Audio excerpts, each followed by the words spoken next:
নমস্কার, চলে এসছে সুনীতির রান্নাঘরে। আজকের আমার রান্নাঘরে রান্না হচ্ছে বটবটি স্পেশাল। পুরো রান্না দেখার জন্য তোমাদের কাছে অনুরোধ রইল। বটবটিটাকে কেটে ভালো করে ধুয়ে নিয়ে চলে এসেছি।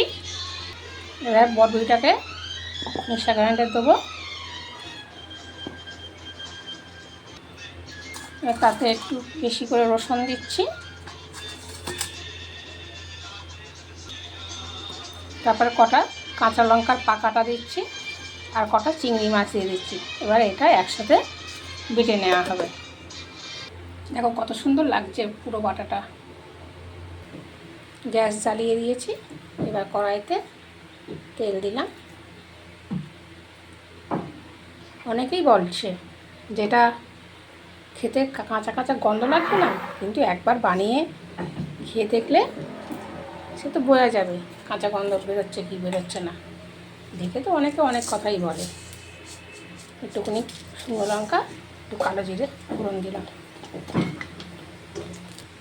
দেখো ওটা লাল লাল করে ভাজা হয়ে গিয়েছে। এবার ওটা ঢেলে দেব।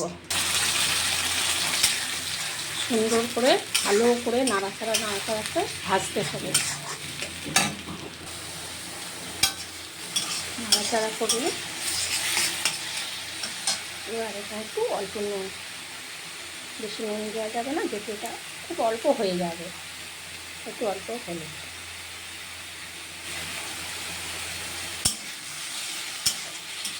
যদি আমার রান্না তোমাদের ভালো লেগে থাকে তাহলে একটা চ্যানেলটাকে একটা লাইক, একটা সাবস্ক্রাইব করে দেবে।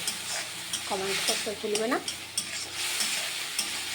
এরকম নিত্য নতুন রান্না করলে দেখতে পাবে।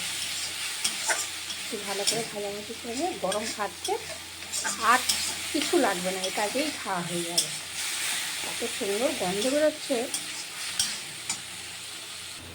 দেখো কত সুন্দর নাড়াচাড়া আমি যেটা 10 মিনিট ধরে নাড়াচাড়া করলাম। এবার এটা হয়ে গেছে, সুন্দর ভাজা হয়ে গেছে। পুরো রান্না দেখার জন্য তোমাদেরকে ধন্যবাদ। গরম ভাতের সাথে শুধু এই বাটা দিয়ে খেলেই আর কিচ্ছু লাগবে না। তোমরা বাড়িতে একবার তৈরি করে খেয়ে দেখবে, ভালো লেগে থাকে কমেন্ট করে জানাবে। টাটা, দেখা হবে পরের ভিডিও। সবাই ভালো থাকবে।